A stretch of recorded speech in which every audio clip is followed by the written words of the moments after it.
আজি প্ৰচাৰৰ কাৰণে আহিছে আৰু সৰু সৰু আপুনি সৰু সৰু জেগাত প্ৰচাৰ কৰি আছে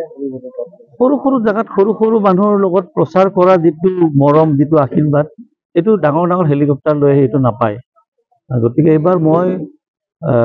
প্ৰায় 2000খন এনেকুৱা সৰু সৰু সভা কৰাৰ মোৰ পৰিকল্পনা কৰিছোঁ এতিয়ালৈ মই ধৰি লওক 300ৰ ওচৰা ওচৰি কৰিলোঁ সৰু সৰু সভা যোৱা 7 এপ্ৰিলৰ পৰা যোৱা 7 মাৰ্চৰ পৰা এইটোতো এপ্ৰিল পৰিল গতিকে ৰাইজৰ খুব সঁহাৰি এতিয়া জয় পৰাজয়টো বাৰু এইটো ৰাইজে নিৰ্ধাৰণ কৰিব নিজৰ কৰণীয়খিনি কৰি গৈ আছোঁ নিশ্চিত এটা ভাল ফলাফল দেখিবলৈ পাব আপোনালোকে তেখেতসকলে কি কৈছে কি নাই কোৱা সেইবিলাক লৈ মই শংকিত নহয় যেহেতু আপোনালোকে সুধিলে আনুষ্ঠানিকতা বাকী তেনেহ'লে মোৰ উত্তৰটো এনেকুৱা ধৰণৰ হ'ব সমগ্ৰ অসমত এজিপি বিজেপিৰ মিত্ৰজোঁটৰ প্ৰাৰ্থীবিলাকে 4 লাখ 5 লাখত জয়লাভ কৰিম বুলি বিজেপিৰ নেতা কংগ্ৰেছ এজিপিৰ নেতা মন্ত্ৰীসকলে কৈ থাকে কিন্তু বৰপেটা লোকসভা সমষ্টিত তেখেতসকলে কেতিয়াবা কয় 80,000 কেতিয়াবা কয় 75,000 কমি গৈ আছে বাঢ়ি যোৱা নাই আৰু এমাহ আছে আজিৰ পৰা গতিকে এমাহত আৰু কি ক'ৰ পানী ক'ত যায় চাই থাকক মানে আটাইতকৈ ডাঙৰ কথা যিগৰাকী প্ৰাৰ্থীয়ে নিজেই যাব খোজা নাই সাংসদ হৈ সেইগৰাকী তেখেতসকলে জোৰ জুলুমকৈ সাংসদ হিচাপে পঠিয়াব বিচাৰিছে এতিয়া মই যদি ৰাইজক কওঁ ৰাইজ মই আপোনালোকৰ ওচৰত আহিছোঁ মই সাংসদ হ'ব বিচৰা নাই কিন্তু আপোনালোকে মোক ভোটটো দিব যে ৰাইজ কেনেকুৱা উত্তেজিত হ'ব সেই এনেকুৱা দিন এটা দেখিবলৈ পাব আৰু এটা বিপদত পৰিলেতো যিহেতু ৰাজহুৱাকৈ সহায় কৰিছে মইতো ৰাজনৈতিক পিছত মইতো ৰাইজত পৰোঁ নহয় যেহেতু মই ৰাজনৈতিক পিছত কৰিছিলোঁ মই ৰাইজ হিচাপে তেখেতক অনুদান আগবঢ়াইছোঁ বৰং তাততো অসুবিধা হ'ব নালাগে তেওঁ কিবা এটা বিপদত পৰিছে আৰু ভাইটি এটা বিপদত পৰিলে সহায় কৰাটো সকলোৰে কৰ্তব্য সেইকাৰণে কৰিছোঁ তাততো একো ডাঙৰ কথা হোৱা নাই এইটো আপোনালোকে চাই ল'ব আৰু মই নিজে টকাৰ পৰিমাণৰ কথা ক'ব খোজা নাই আপোনালোকে দেখিব মোৰ ফেচবুকতো মই মুকলিকৈ দিছোঁ তেখেতে যিহেতু ফেচবুকত মুকলিকৈ সাহায্য বিচাৰিছে বৰঙিও বিচাৰিছে মই দিয়াটোত মোৰ কি অপৰাধ খোজাটো যদি অপৰাধ নহয় দিয়াটো কি অপৰাধ হ'ল মই দিছোঁ আৰু কি দিছোঁ কি নাই আপোনালোকে চাই ল'ব তেওঁক সোধক এতিয়া তেখেতসকলে উদ্যোগ মানে ভয় হৈছে কিন্তু কণ্টেষ্ট কৰিলে যে এটা মানে প্ৰত্যাহ্বানৰ সন্মুখীন হ'ব যাৰ বাবে তেখেতসকলে এই ধৰণৰ কথা কৈ ৰাইজক আৰু বৰপেটাবাসী ৰাইজক অকণমান মানে সুধুমুধুৰত পেলাব বিচাৰিছে কিন্তু এইবাৰ মই এটা কথা কওঁ যুৱ প্ৰজন্মই যে ৰাজনীতি সলনি কৰি দিব পাৰে আৰু যুৱ প্ৰজন্মই বৰ্তমান ৰাজনীতিৰ ওপৰত ঘৃণা উপজিছে ৰাজনীতিকৰ নাম শুনিলেই মানে বেয়া পায় গতিকে যুৱ প্ৰজন্মই এইবাৰ বৰপেটা ৰাজনীতিৰ সমীকৰণ সলনি কৰি দিব ফলাফলৰ দিনা আপোনালোকে গম পাব কিন্তু ৰাইজৰ 90% সমাধান কৰিবলৈ সক্ষম হৈছে দেখোন তেখেতে নিজৰ সমষ্টিটো বচাবলৈ সক্ষম হোৱা নাই পশ্চিম গুৱাহাটী সমষ্টিটো নাইকিয়া হৈ গ'ল প্ৰথমে তেওঁ পশ্চিম গুৱাহাটীটো আগে বচাই লওক তাৰপিছত ৰাইজৰ সমস্যা সমাধান কৰিব ফণীভূষণ চৌধুৰী আৰু দুলু আহমেদৰ মাজতে এখন আকৰ্ষণীয় যুঁজ হ'ব খুব কম বেছি ভোটৰ ব্যৱধানত জয় পৰাজয় হ'ব তেওঁ জয়লাভ কৰে নে মই জয়লাভ কৰোঁ সেইটো এই মুহূৰ্তত কোৱাটো কঠিন কিন্তু নিশ্চিত থাকক আমাৰ দুয়োগৰাকীৰ মাজতে হ'ব আৰু তৃতীয় চতুৰ্থ স্থানত কংগ্ৰেছ আৰু CPM প্ৰায় 3 লাখৰ ব্যৱধানত থাকিব আৰু মোৰ ভাল লাগিছে যে ফণীভূষণ চৌধুৰী ডাঙৰীয়াৰ লগত এতিয়া কৰ্মীবিলাক পলাই ফুৰিছে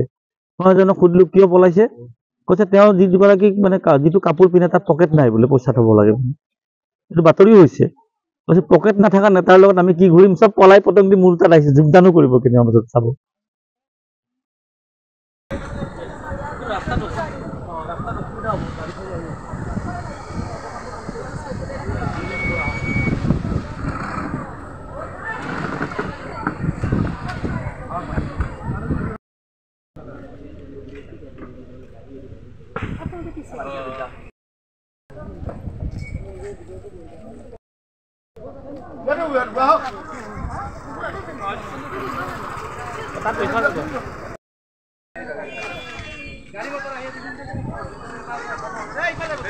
বেঞ্চ কেন অলপমান আউগে দিয়া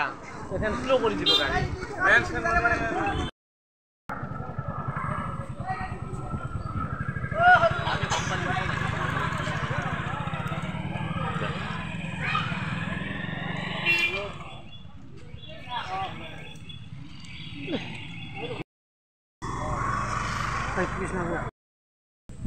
আমাৰ এইজন মাননীয় দুলু আহমেদ ডাঙৰীয়া আমাৰ বৰপেটা লোকসভা সমষ্টিৰ পৰা প্ৰতিনিধিত্ব আগবঢ়াব নিৰ্দলীয়ভাৱে আমাৰ এইবাৰ বৰপেটা লোকসভা সমষ্টিৰ পৰা তেওঁ নিৰ্দলীয়ভাৱে প্ৰতিনিধিত্ব আগবঢ়াব এইজন আমাৰ মাননীয় দুলু আহমেদ বিভিন্ন প্ৰান্তৰ পৰা এই মাতৃসকল অৱশ্যে আপোনালোকে গম পায় অহা 7 মে' তাৰিখে বৰপেটা লোকসভা সমষ্টি নিৰ্বাচন হ'ব। অহা 7 মে' এমাহো নাই। এতিয়া কথাটো হ'ল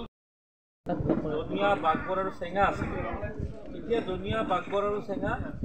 ধুবুৰীলৈ গুচি গ'ল আৰু হাজো নলবাৰী বৰক্ষেত্ৰী নতুনকৈ বৰপেটাত আহিল। যিহেতু মই হাজোৰে আপোনালোকে দেখিছে হাজো সম্ভৱ মই নিৰ্বাচন দুবাৰকৈ খেলিছিলোঁ আৰু হাজো যিহেতু ইয়াত অন্তৰ্ভুক্ত, গতিকে মই এবাৰ লোকসভা খেলিবলৈ ওলাইছোঁ। মোৰ কথাটো হ'ল ইয়াতে আৰু মই আজি অন্য দলক কিবা সমালোচনা কৰিম, কাৰোবাক সমালোচনা কৰিম, মোৰ উদ্দেশ্য এইটো নহয়। মোৰ উদ্দেশ্যটো হ'ল আপোনাৰ লগত মই চা চিনাকি হ'ব আহিলোঁ আৰু যিহেতু এমাহ পিছত নিৰ্বাচন আপোনালোকৰ কিছুমান সুবিধা অসুবিধা থাকে। মইতো প্ৰত্যেকৰ লগত কথা পাতিব নোৱাৰোঁ, যিহেতু মই দল এটাত আছিলোঁ, আমাৰ দুজনীও আমাৰ দলতে আছিলে, পিছতো কৰি যাম। সেই উদ্দেশ্যে চা চিনাকি হ'ব আহিলোঁ আপোনালোকৰ ওচৰত আৰু লগতে আপোনালোকৰ আগন্তুক যিটো হ'বলগীয়া নিৰ্বাচন 7 মে' তাৰিখে আশা কৰোঁ আপোনালোকে আপোনালোকৰ বহু বিচাৰি নাপাব কাম। মই নাই কোৱা যে মই বেলেগতকৈ বহুত বেছি কৰোঁ বুলি। এবাৰতো আপোনালোকে চাব পাৰে চেষ্টা কৰি।